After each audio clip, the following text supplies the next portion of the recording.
We have 8 players skyrocketing up the rest of season fantasy football rankings, and today we're going to break down each one of them, talking about where exactly we would take them if we had to redraft today. Going to be a lot of fun. We've had 2 weeks of data, 2 weeks of usage, 2 weeks of big plays and bad quarterback play to dissect, and there is a lot of guys that we have changed our opinions on, some for the better, some for the worse. Today, of course, we are talking about players that we have changed our opinions on for the better. Danny, I will let you get things kicked off with the player skyrocketing up your rankings. Fair warning, victory lap central coming right now, but there is some players that we weren't super high on coming into the season that we do have rising up our rankings as well. Yeah, like you said, don't worry. We will be taking some victory laps, but there's one player in particular I have to eat a massive amount of crow on. But we'll start off with the first victory lap. I mean, Nico Collins to me was one of the biggest no-brainers anytime you were in the second round, a guy that I valued as a 1-2 turn pick ending into the year. And a lot of people were potentially getting him in the third round of their drafts. I know a lot of you guys at home were getting him, say, hey, I got Nico Collins at the 304. I got Nico Collins at the 308 in my draft. And he's a first-round player rest of the season. He's a guy that I skyrocket up my rankings up to the wide receiver 4, 8th overall player. And people might be hearing that, think, oh my God, like it's 2 weeks, Danny. How do you have him as wide receiver 4, 8th overall in your rankings after 2 weeks of time? Well, the ceiling scenario I had always pointed out for Nico Collins and the way he would hit top 5 wide receiver status has played itself out in the first 2 weeks of the season. He is the alpha target earner on this team, a 28% target share across the first 2 games. He's still big. He's still fast. He's still attached to CJ Stroud. I really do think he's on the verge of being a top 5 real life receiver in the league. I mean, he showed it. He is like your throwback, X wide receiver, the Andre Johnsons of the world, the classic big bodied player that anything you can do as a defender, you just simply can't cover him. Like Nico Collins could not be covered in the game against Chicago. And Chicago's got a good secondary, man. They really do. So going forward with Nico Collins, I think you can even make the case. Not only that he's a top 5 wide receiver rest of the season, but outside of Jefferson and Lamb, I do think it's a tier with him, with Jamar Chase, with Amon St. Brown, especially if he keeps showing what he was able to show. Look, he is currently leading the NFL in receiving first downs per route run. And Sam Sherman, like I said, puts it very simply: big, fast, attached to CJ Stroud. I don't care about Tank Dell. I don't care about Stephon Diggs. Nico Collins is the clear alpha in a loaded wide receiver core, and I want to be targeting him rest of the season as a legitimate stud, set it and forget it player rest of the season. Yeah, I mean, I won't push back on him being over Jamar Chase because I'm very much ready for that conversation. I think that he should be ranked ahead of Jamar Chase, at least until the Bengals start playing a lot better. The only one I would push back on is Tyreek Hill, because Tyreek Hill is the one guy that I do actually still have ranked ahead of him, because I'm kind of ranking Tyreek Hill under the expectation that 3-4 games from now, Tua will be back on the field. Obviously, if Tua were to be ruled out for the whole season, I would change my opinion on it. But I think it's going to be a short-term absence for Tyreek Hill, during which I think he's still going to be just fine in terms of the amount of targets he's going to command. I think that Jalen Waddle will be the bigger hit as far as, the Skylar Thompson quarterback play is concerned. Yeah, no, I think that's definitely fair. If I had news that Tua would only be missing 3 to 4 weeks, I do think that's fair. And I think Tyreek Hill has to be viewed as a top 3 wide receiver. If that's the case, yes, I would take him over Rhamondre St. Brown if I knew that Tua Tagovailoa would be back within the next 3 to 4 weeks. But knowing that this is his 4th concussion since he's been in the NFL, 3rd concussion basically in the last 2 years, I am a little bit more concerned with Tua Tagovailoa. I do think there is still a possibility that not only could he miss extended time, but maybe it's, instead of 3 to 4 weeks, maybe it's 6 to 8 weeks, maybe it keeps getting prolonged, because at the end of the day, trying to set a timeline on when he's going to be mentally ready to come back to the game is still an unknown. I mean, we can make estimates all we want, but at the same time, it's up to Tua Tagovailoa himself when he's ready. Yeah, no, I think that's fair. And obviously, we're making reference to our rest of season rankings this entire video. Our rest of season rankings have both been updated today on flockfantasy.com. Make sure you check that out. Use code FSE as usual. I am going to get into my very gross victory lap player, because J.K. Dobbins is a top 20 running back. In fact, he's my RB17 rest of season. He was my number 1 sleeper coming into the year. I thought he was one of the best values in all of fantasy football drafts. The reason for that is because he's the only running back in NFL history to average over 6 yards per carry on 250 carries in his career. He's a top 20 running back in grade per PFF. He is clobbering every running back with 5.16 yards over expected per attempt right now. Top 5 running back in yards after contact per attempt. He leads all running backs in rushing efficiency metric per next gen stats. The volume hasn't been elite yet. That would be the one major concern that we would have with J.K. Dobbins. As you guys can see on the screen, he has only commanded 59% of the snaps in week 1, 48% of the snaps in week 2. Both of those games have been games that the Chargers have controlled. So it's possible that when the game script gets a little bit different for the Chargers, you can see the route participation is very high for J.K. Dobbins. So we'll have to see how the split between him and Gus Edwards shakes out as the season goes along, but he's currently a top 5 running back in fantasy right now. He's breaking off long plays. He's running very effectively behind an offensive line that is top 5 to 10 across the board in adjusted line yards and puller success rate, power success rate, every rushing metric. This Jim Harbaugh offense is dominant in, and J.K. Dobbins is the huge beneficiary of that. And it shouldn't be really shocking at all because Greg Roman, the offensive coordinator, has done this with every offense he's been a part of, regardless of who the quarterback was in Baltimore. They were always an elite rushing offense, putting Mark Ingram to career highs in terms of efficiency. Gus Edwards was a 5 yards per carry guy at one point in his career too. Any running back that runs in this offense, especially when they're as talented and as healthy now as J.K. Dobbins, have to be considered a dominant rushing threat going forward. And J.K. Dobbins, he's RB17 for me, and you could make the argument that's too low rest of season. Yeah, I agree as well. I also believe I have him as my RB17. Yes, RB17 on the dot. I think you pretty much summed it up. We are looking at, from an efficiency standpoint, what J.K. Dobbins was showing prior to that Achilles tear. And it's truly remarkable the journey that he's come to get to this point. Obviously, now lands in an ideal situation, like you said, great performing offensive line. Joe Alt already looks like a future Hall of Famer in his first 2 games as an NFL player. And like you said, with Jim Harbaugh, we saw it at Michigan. We saw it with the San Francisco 49ers. His run offenses, along with Greg Roman, offensive coordinator, are always going to be in the top portion of the league. We had the questions coming into the year, would they still be a pass-oriented team, obviously having a superstar level quarterback like Justin Herbert, but we've seen the offensive systems be the priority on this team. And when you have a back like J.K. Dobbins, who, despite having not the biggest workload comparatively to some of these other players, is giving you the production he has, why would you veer off of that? Yeah, not to mention, like, if people are worried, oh, should I sell J.K. Dobbins because he could get hurt? It's like, okay, well, the guy's ranked around J.K. Dobbins for me right now. Rashad White's my RB15. He's currently hurt with a groin injury. RB16 is James Conner, who's 29 years old with a shit ton of carries under his belt. He could get hurt. Derrick Henry's my RB18. He could get hurt. He's very old. Christian McCaffrey's my RB19, already hurt. RB20 for me, Aaron Jones, also old and potentially could get hurt. Like, every running back could get hurt. So if your worry of J.K. Dobbins is, I need to sell him before he gets hurt, that's pretty much true of every running back. If you're worried about running backs getting hurt, that's why you draft wide receivers early, pretty much. Yeah, and like for me in my home league, J.K. Dobbins is my RB2 in a hero RB build. So I lucked into J.K. Dobbins being good. There's really, like, obviously, if I could tier up from J.K. Dobbins to Josh Jacobs or Travis Etienne or James Cook, or somehow get like J.K. Dobbins plus a receiver gets me like Jonathan Taylor or something, then yes, obviously I would do that. But am I going to sell J.K. Dobbins for Brian Robinson Jr., who's like a similarly ranked running back, just because I'm worried about the health concerns? I mean, to me, that's a lateral move. There's no reason to do that. If you were to sell J.K. Dobbins right now, you would need to be getting the guy who fully believes he believes he could be an RB1 rest of the season. And I don't think it's out of the question that he could be a running back 1 rest of the season. Just knowing the risk levels, I'd more so value him as a mid-range running back too. All that to be said, you shouldn't just be selling J.K. Dobbins because, oh, this is a flash in the pan. If he continues doing what he's doing, we know the talent is there. We know the scheme is there. We know the offense is there, where, again, it is a little bit riskier knowing that, the wheels could fall off at any point. But at the same time, we are valuing running backs for their ceiling, and not many running backs have a higher ceiling than J.K. Dobbins. No, it's very much as simple as that. Like, the ceiling is extremely high for J.K. Dobbins. Let's try and pick up the pace here. What do you got? Wide receiver skyrocketing up your rankings, number 2. Yeah, and another victory lap. If you guys are unfamiliar, these are actually my 2 top wide receivers, and you're actually going to be talking about my 3rd wide receiver in a second. Over on the Flock League, if you guys haven't been paying attention to that league, ton of fun. We are updating you guys every single week what's going on, trade discussions, waiver wire, obviously how the league unfolded. Honestly, the best content on YouTube. But one of my wide receivers there is Rashee St. motherfucking Rice, which is what I've referred to him often on that channel. He's my wide receiver 10 rest of the season, 14th overall player. And I just showed the first downs per route runs numbers that I showed for Nico Collins. Rashee Rice is the 2nd best wide receiver in that regard this year.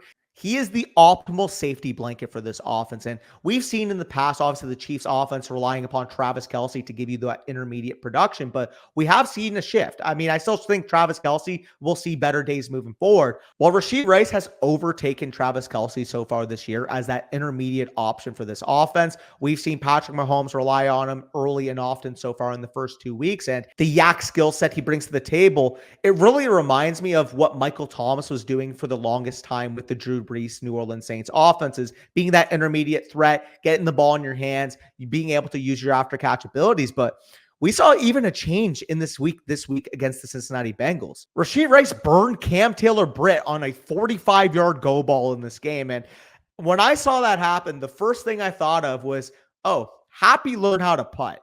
If Rashee Rice continues to be able to beat people down the field while also giving that intermediate yak game that he was already able to bring to the table in that game against Baltimore and even in that game against Cincinnati, if he starts working to that third level of the field, being able to stack DBs, being able to make big plays, you're getting a potential PPR monster that could also win at the third level. So if he's giving you big plays on top of 7, 8, 9, 10 targets per game from Patrick Mahomes, I think wide receiver 10 might end up being too low.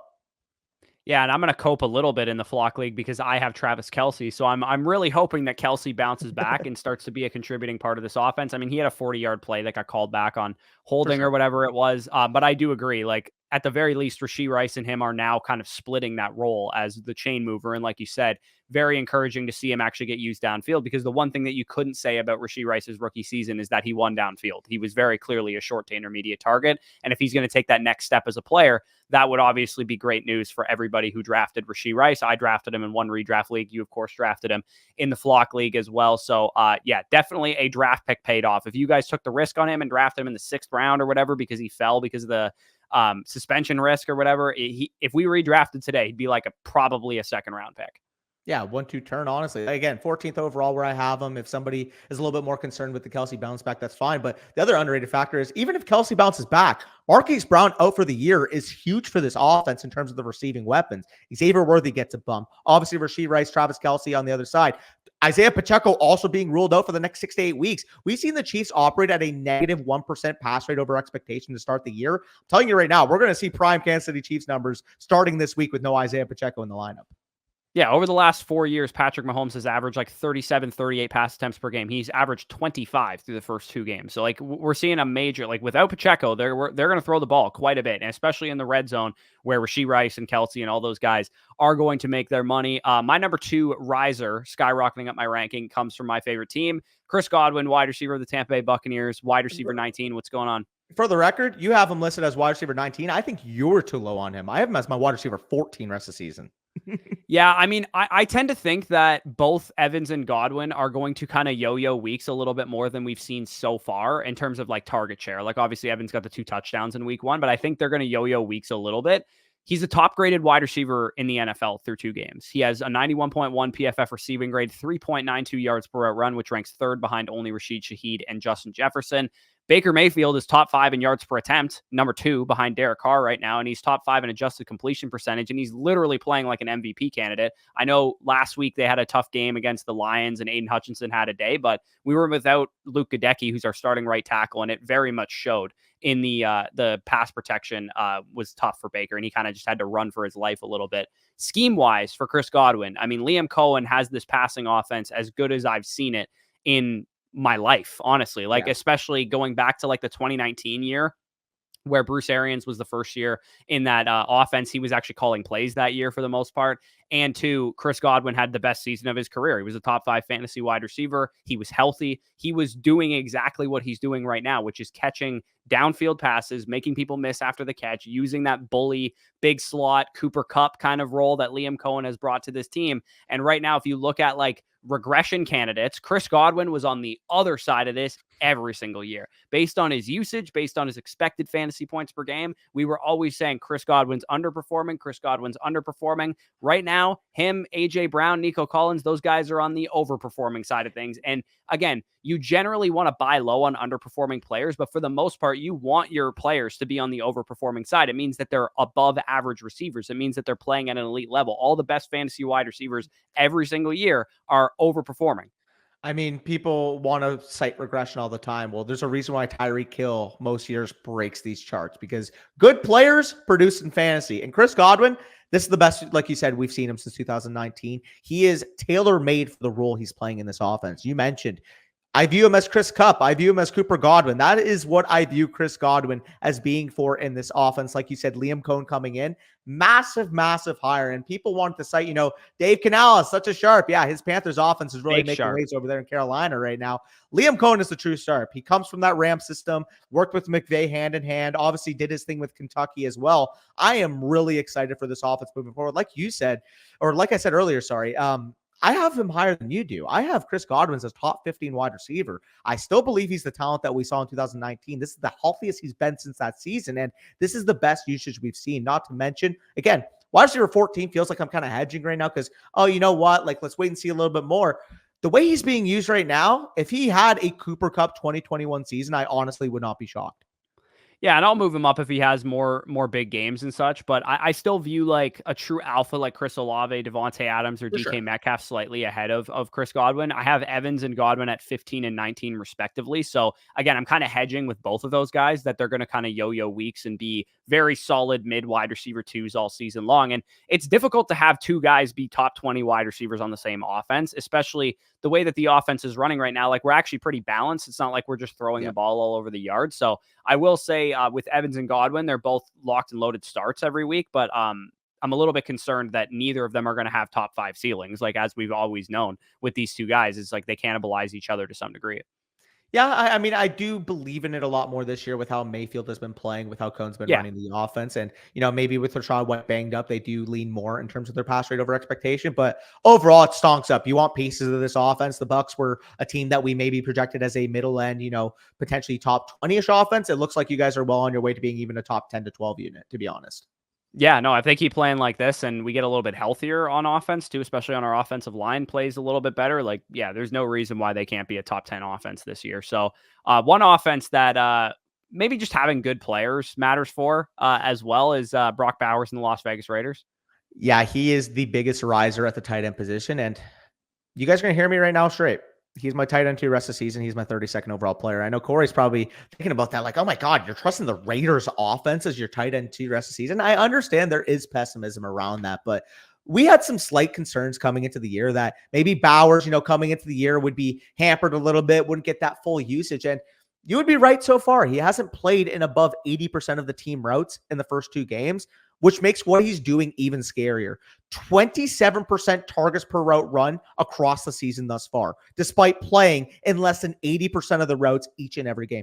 Could you imagine what this guy's targets per route run target rate overall is going to be at 85, 90% of the routes at this tight end position? Because that is eventually what he will be with this offense. He is already the number 2 weapon on the Raiders offense, and he's not even playing 80% of the snaps. Could you imagine what he's able to do once he's up there as a full-time player? He is already a top 2 tight end in fantasy, despite not getting remotely the amount of snaps as some of these other guys. I understand we have concerns with the offense, but Brock Bowers, I just honestly at this point view as a generational player. I think he is obviously, as we cited all offseason, the best tight end prospect we have ever seen. He literally did this as a true freshman at Georgia, showing that he can compete with older competition as soon as his younger season. He is only 21 years old, and he already looks like a top 3 tight end talent in the league. He's someone I want to bet on, and I understand if you want to lean with Laporta, with Kelsey, because there's more offensive insulation comparatively to the Raiders. But at this point, I'm comfortable saying Bowers is a better player than both those guys, and I'm a little bit more concerned in terms of the overall target competition for them. So for me,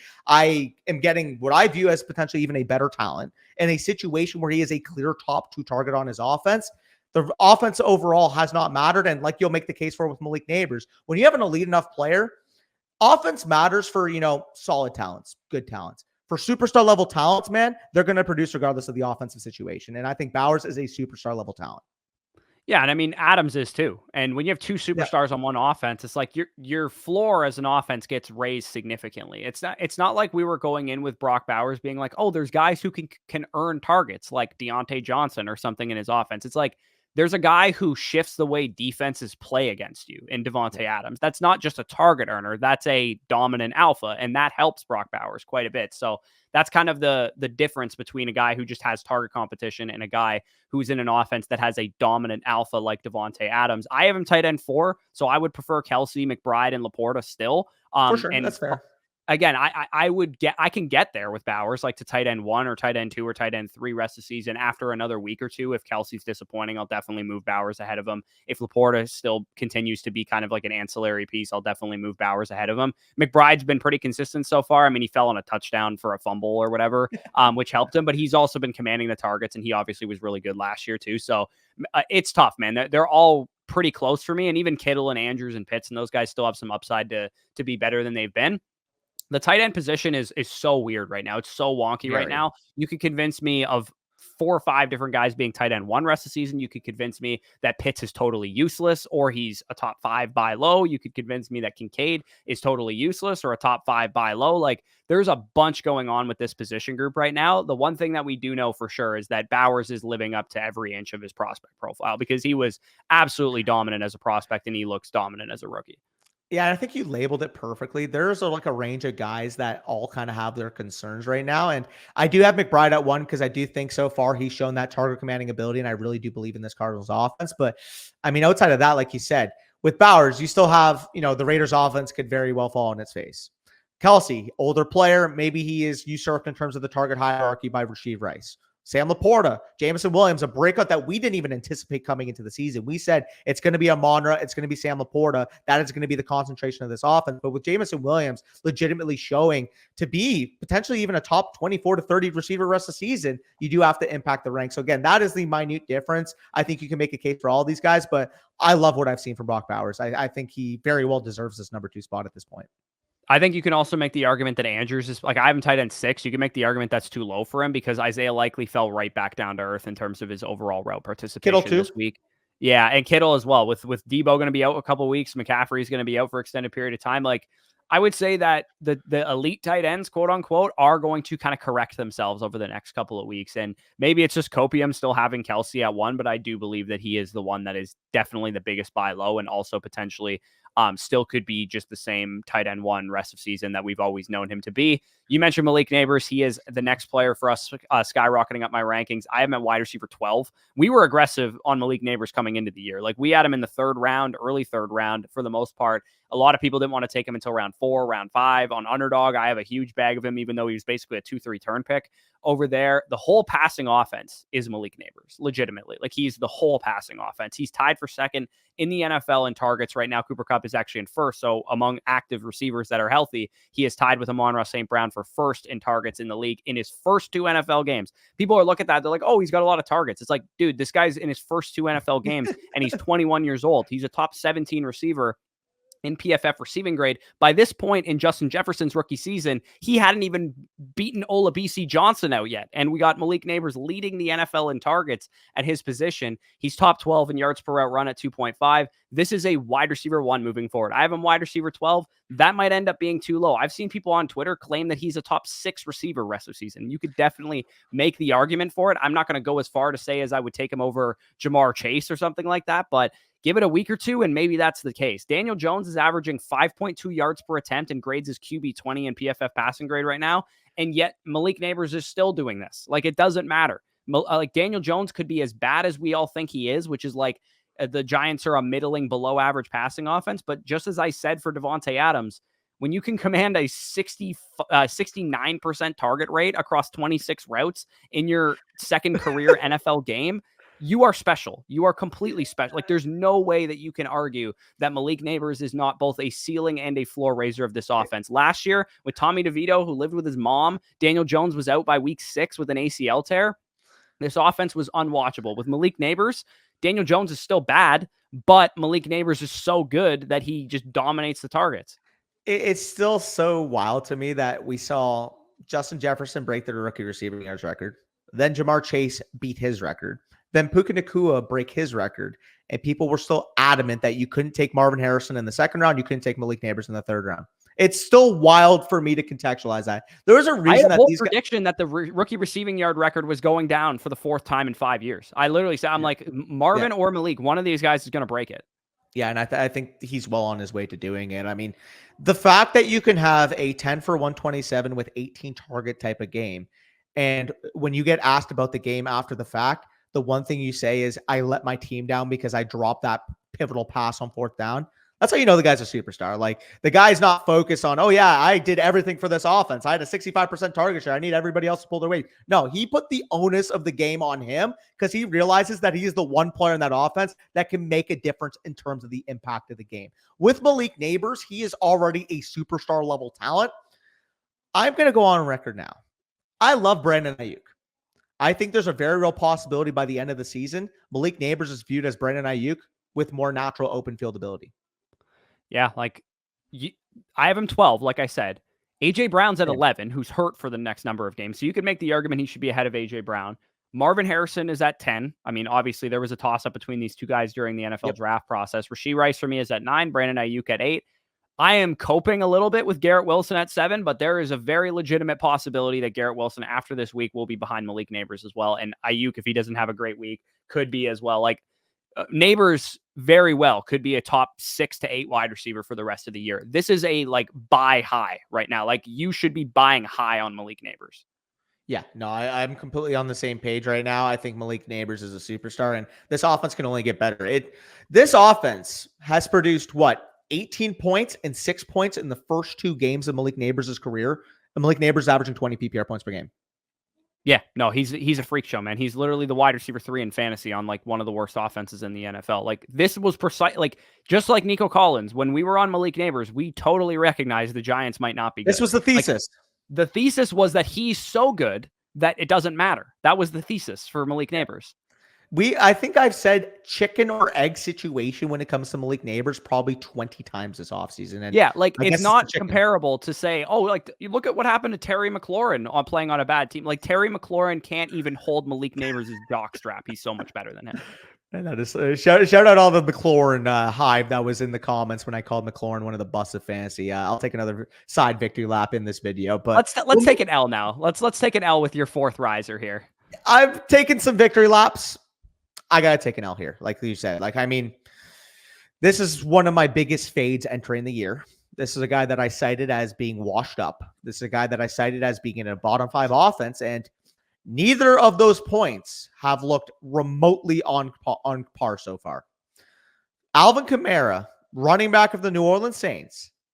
I feel disgusted even saying this. He's my RB6, 19th overall player rest of the season.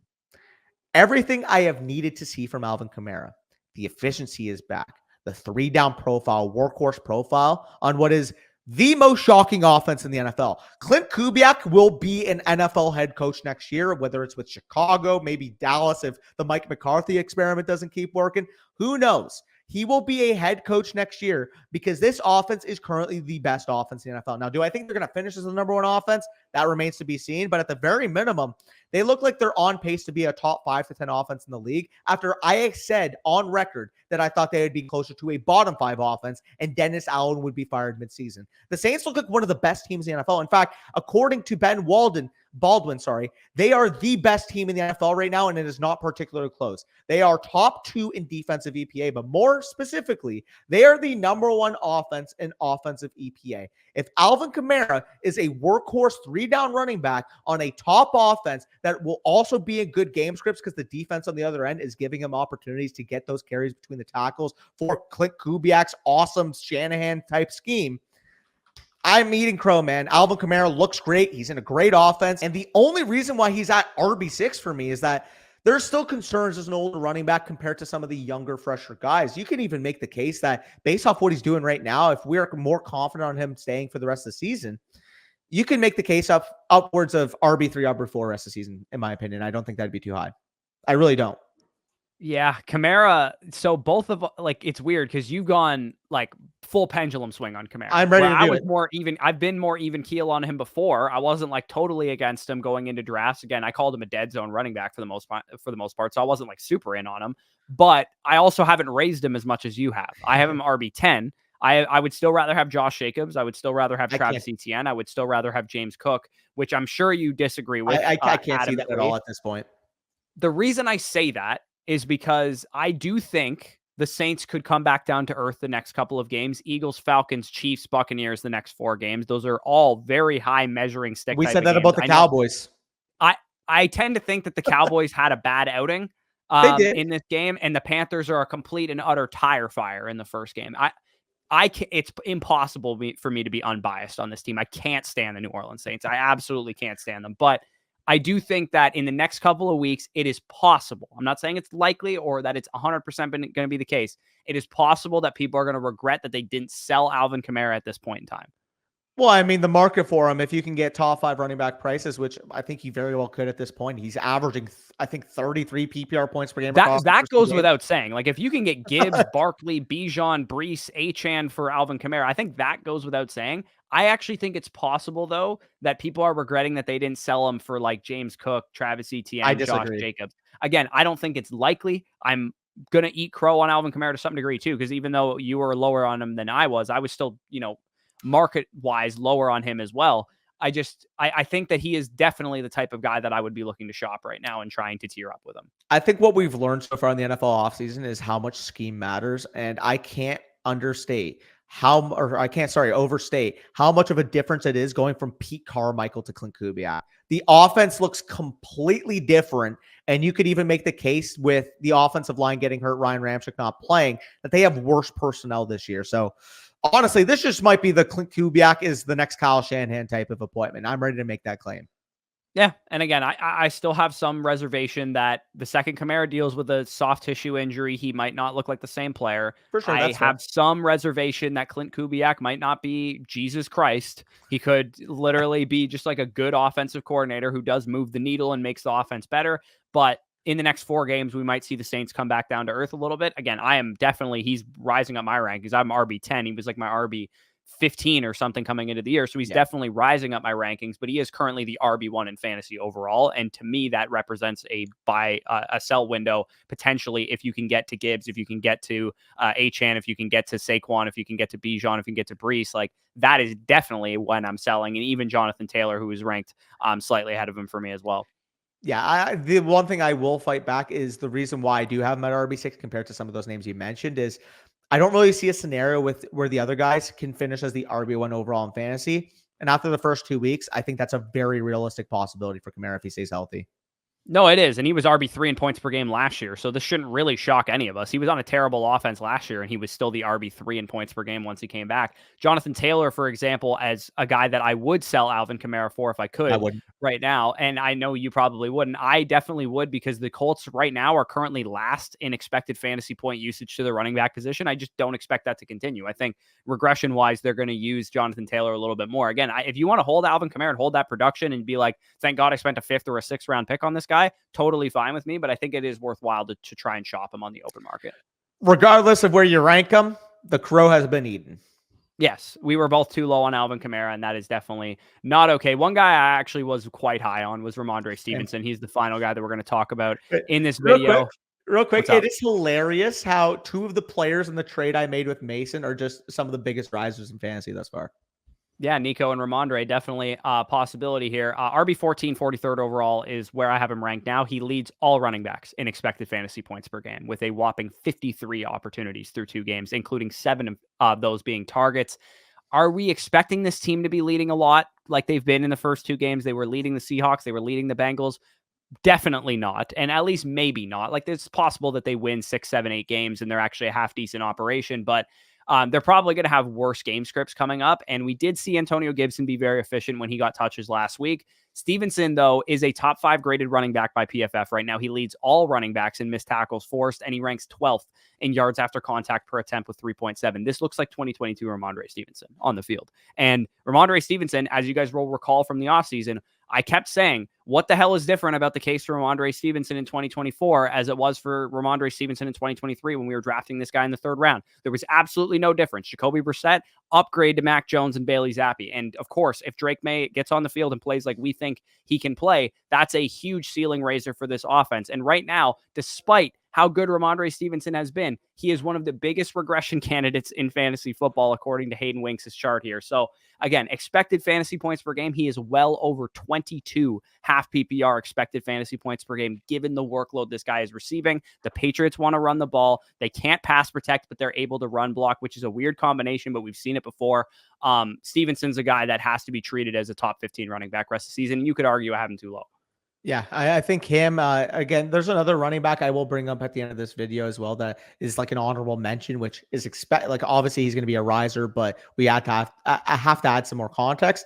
Yeah, I think you hit the nail on the head with Rhamondre Stevenson. He looks like he is the same talent that we saw in 2022 really burst onto the scene. It's clear as day to me now that in 2023 he was battling his fair share of injuries because this is just a completely different running back. The film is completely different. Like you said, the yards after contact per attempt, the tackle breaker, the ability to also contribute on all 3 downs. I mean, the other underrated aspect is when Drake May comes in, and this offense has potentially an even higher ceiling than what they're already showing capable of with Jacoby Brissett, we could be looking at a potential RB1. And it is tough for me knowing that if Mason just passed on Nico Collins at the 2-6, I would have had both Nico Collins and Rhamondre Stevenson on that flock team and been completely untouchable. But I have to give credit, man. There's a reason why we were aggressively drafting Rhamondre Stevenson this summer, and he's been showing it. Yeah, and I'm actually making a live rankings update right now because ahead of Rhamondre Stevenson are Kyren Williams and Joe Mixon. And given the fact that Joe Mixon is banged up right now, I think you could definitely make the argument for Rhamondre Stevenson over him. And Kyren Williams has absolutely nobody home in his offense right now. So how good is his goal line role going to be? I would take Rhamondre Stevenson over both of those guys. And the honorable mention that you're talking about is also sandwiched in between Rhamondre Stevenson for me here. And that's Jordan Mason. We didn't talk about him super in depth because we figured it's quite obvious that he's skyrocketing up our rankings because Christian McCaffrey is hurt. But I guess the question that most people might have is if you have Jordan Mason and you're trying to sell him or you're trying to buy him, where is he valued? So that's what we're going to answer here. This is going to sound crazy to a lot of you guys, especially, I mean, if you told me this 3 weeks ago, I would have laughed in your face. But if you have Jordan Mason right now, if you're going to sell him, you need a top 12 level running back type of price tag. That is how he should be valued. He should be valued as an RB1 moving forward because the simple part of it is that when McCaffrey's not in the lineup, Jordan Mason is a top 5 to 7 weekly running back. The usage, the offensive scheme, obviously Kyle Shanahan, the offensive prowess, this is always going to be a team implied for 23, 24 plus points on a weekly basis. And Jordan Mason himself having a workhorse role in this team, he has to be ranked as a top 5 to 7 option without McCaffrey on the field.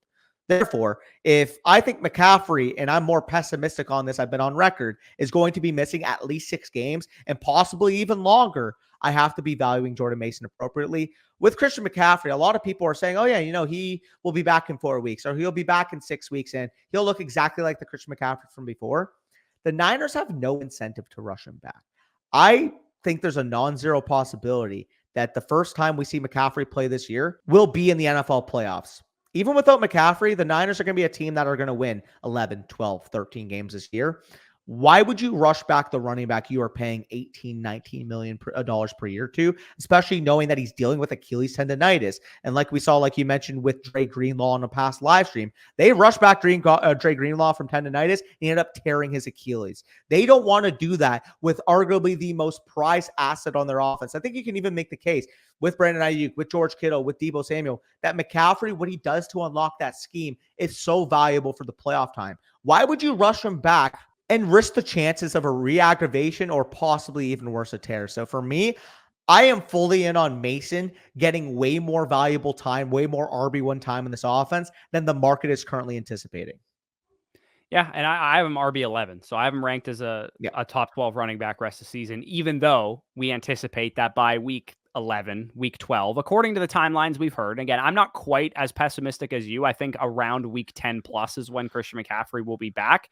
But despite that, like, you have to value Jordan Mason that highly because if you're trying, you have to make the fantasy playoffs to be in the fantasy playoffs. You have to get those number 1 seeds and you have to use the assets that are going to get you fantasy points. And Jordan Mason simply is an elite option until Christian McCaffrey is out of the lineup, back into the lineup. I mean, so Jordan Mason has to be valued appropriately. Like, you can't just be like, oh yeah, like, over a 17-week season or whatever, Kyren Williams maybe projects better because he's going to have 7 or 8 more games where he's the lead back. It's like, well, we have late season concerns for him. Like, what happens if they want to see what Blake Corum can do because the offense is a total dumpster fire without their top guys? So there's late season concerns with all these dudes. Just give me the guy that's going to be productive for the next couple of weeks.